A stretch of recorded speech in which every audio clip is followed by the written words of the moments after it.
On this edition of Early Look, I'm going to be previewing the new UFC Tampa main event featuring Colby Covington and Joaquin Buckley, 5 rounds in Tampa, Florida. And if you never watched the show before, my name is James Lynch. I'm going to go through a bunch of different stats, a bunch of different intangibles. Then I'm going to give you my prediction for this fight at the end. Would love to hear your prediction in the comments after you're done watching this video. And like we always do, let's start doing a quick tail of the tape. Of course, Colby Covington, 17-4. Joaquin Buckley is 20-6. 36 years old to 30. So Colby a bit older. 5'11 to 5'10, 72 to 76. So Buckley going to be younger, and he'll have a reach advantage in this fight. Of course, if you don't remember, Ian Gary was supposed to fight Joaquin Buckley. In steps in Colby Covington as Gary has moved back a week to fight Shavkat Rakhmonov. And if you missed it, I already have my breakdown up of Shavkat Rakhmonov and Ian Gary. If you want to go peep that, that is a week before this fight. But this is 5 rounds. And what a random fight. Like I said this when this fight got announced. I'm pretty surprised that Colby's taking this fight because this doesn't really fit the Colby Covington mold of fights that he takes. Usually it's, title fights or,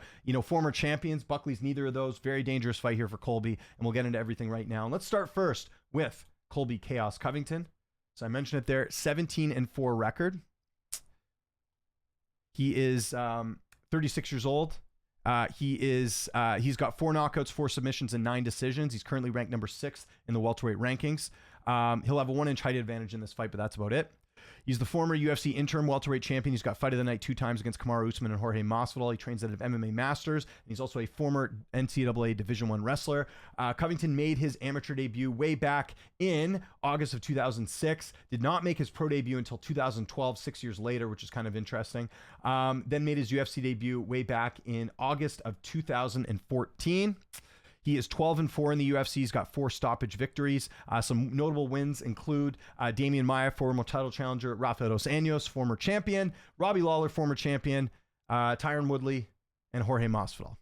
His notable losses include, well, not notable, but he lost to Warlley Alves in just his, fourth UFC fight.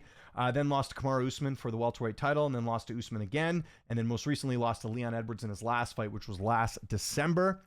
Lost 2 times to Usman, once to Edwards, and once to Warlley Alves. He's had a lot of layoffs in his career, but more so recently. If you look at Colby's early career, right in the UFC, I mean, look at this. He fought, twice in 2014, fought twice in 2015, 3 times in 2016, twice in 2017. So very, very active. But since basically the Usman fight, it's been a little bit slower. And we'll talk about some of those layoffs. So going from Rafael dos Anjos to Robbie Lawler, there was a 420-day layoff. Going from Kamaru Usman to Tyron Woodley, there was a 280-day layoff.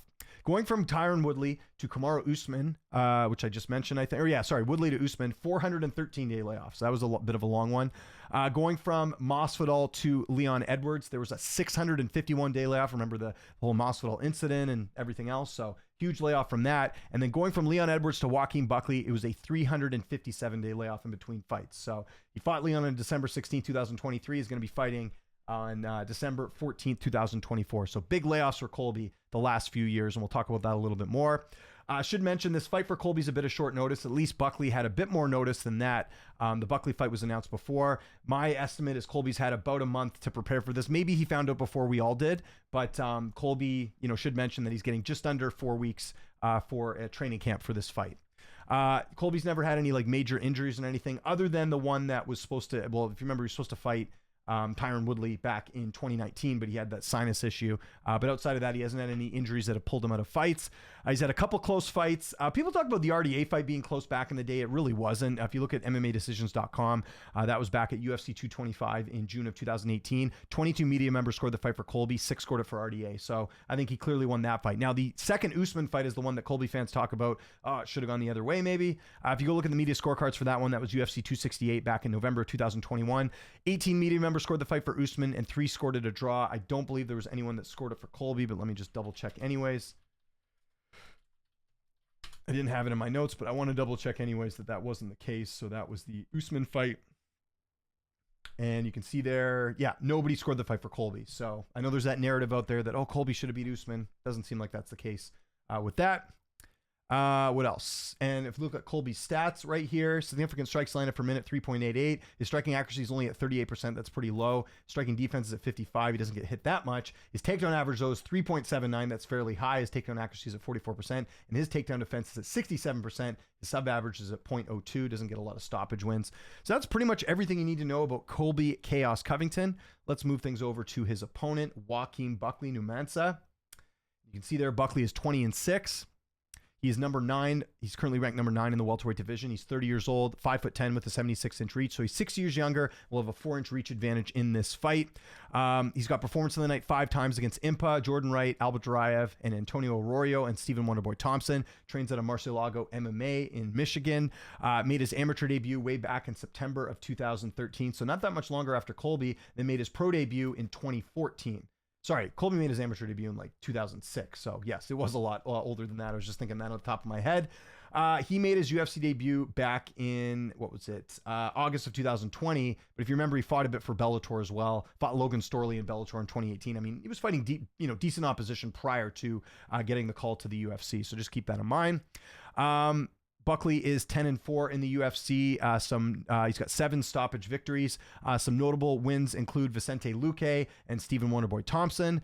Notable losses mainly were at middleweight: Kevin Holland, Nasruddin Imavov, and Chris Curtis. He was finished in both the Di Chirico and Curtis fights as well, and the Kevin Holland fight too. That was a 3rd round stoppage, but certainly seems like Buckley's performing a lot better at welterweight. Speaking of weight classes, Buckley has fought 14 times at welterweight. This will be his 15th fight against Colby Covington. He's fought a catchweight of 180 once in his career, and he's fought 11 times at middleweight. So that's one thing to consider, is that Buckley is fairly strong for the division, having fought at middleweight previously. You got to think he's got that as well. And one thing I think is interesting to note, I talked about Colby Covington and not fighting that much. I actually went back and looked. So since making his UFC debut in August of 2020, Joaquin Buckley has fought 14 times. By comparison, Colby Covington's only fought 4 times. So that's a big difference in activity. Now, will that pay off? It may, it may not. I mean, also during that time, Buckley's taken some damage. He's been finished. But at the same time, he's also been very active. So in fact, like this year, how many fights has he had? This will be his 4th fight this year. I forgot the Luque fight was closer to the beginning of the year. So he's already fought 3 times this year. That definitely, I would think, works in his favor. And you don't think that he's like overtraining or anything, because his last fight, well, maybe his fight was in October. I think that's a decent amount of time off in between fights. So Buckley's riding a lot of momentum, and that's obviously why he's getting the call here. He's never had any major layoffs. He's never had any major injuries, and never had any interesting decisions either. He's mainly, actually, I think pretty much most of his fights have actually gone. He's finished most of his opponents. That's kind of what I'm getting at. Let's look at Buckley's stats a little bit here. So you look at it there. His strikes landed per minute is 4.13, so that's higher than Colby. His striking accuracy is only at 30%. His striking defense is at 57%. His takedown average is 1.96, so that's lower than Colby. His takedown defense is at 69%, and his takedown accuracy is at 46%. Okay. We do have odds on this. It's not widely known, but I did find some odds here on fight odds. Right now, Buckley just a slight favorite at -142. The comeback on Colby Covington is +120. And on Tapology right now, we actually do not have odds for people have not put their picks in yet. Because again, this is a fresh matchup at the time we're recording this. So nobody has made any predictions yet for this fight. Okay, which way am I going in this one? It's tough. Because it's like, what Colby are we going to get? I think that's the big question. And I don't think I'm, breaking, it's not like any sort of rocket science here in this analysis. It really depends on what Colby we're going to get, because if we're going to get the Colby that fought Leon Edwards, I don't think there's a question that Joaquin Buckley wins this fight. But was that an off night? Was that a sign of things to come? That's what we're basically banking on in this fight. And I'm banking on it is a sign of decline.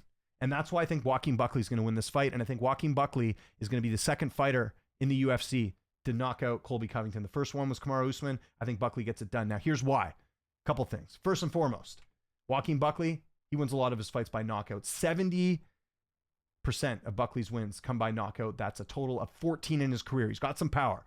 Again, it's very hard to knock out a guy like Stephen Wonderboy Thompson. He's done it. Got to mention that. The other thing is that Buckley was already prepping for a 5-round main event already, right? Like, he knew about the Gary fight. He's had a little bit more notice than Colby, not to mention the level of activity. I'd also argue that Buckley's got more knockout power than Kamaru Usman, and Usman was able to finish him. You don't really see Usman getting a lot of knockouts. I know he knocked out Masvidal, and he knocked out Gilbert Burns as well, but that's not really typical of his career. Buckley, I would say, has more knockout power, not to mention the fact that Buckley's got knockouts at 85, so you got to think he's been packing a little bit more than Kamaru Usman is. And the reason I bring that up is because Usman was the last guy to knock out Colby Covington. It was more of a TKO finish, not like a one-punch knockout. I mentioned it there. Buckley's only the second fighter to knock out Stephen Wonderboy Thompson. The only other one was Anthony Pettis. Like I said, Colby looked really bad in his last fight. Like, he was tentative. He couldn't do much. Like, you're not going to be able to get away with that against Buckley. Like, I would argue as well that Leon didn't do his fair share either and become more aggressive. Buckley's very aggressive. He's not going to have to worry about that. And like, fans should not worry about this fight being boring, because I can't see Buckley being tentative against Colby Covington. Again, there's a school of thought is, did Colby have an off night? It certainly happens. We've seen, I mean, I could give examples of where fighters have an off night. Here's just a quick one. And it was a fight he ended up winning. But like, remember Jack Della Maddalena fought Basil Hafez? Everyone thought the world was falling. Oh, Jack Della Maddalena, he's overrated. He sucks. Basil Hafez, he should have won the fight, blah, blah, blah. Well, Jack since then has looked great. I mean, he finished Gilbert Burns in his last fight. I think that is an example of having an off night. With Colby, though, I don't know if that's the case, because of the fact that Colby's older and he doesn't fight that much. Like I mentioned, he's fought 4 times since the beginning of 2020.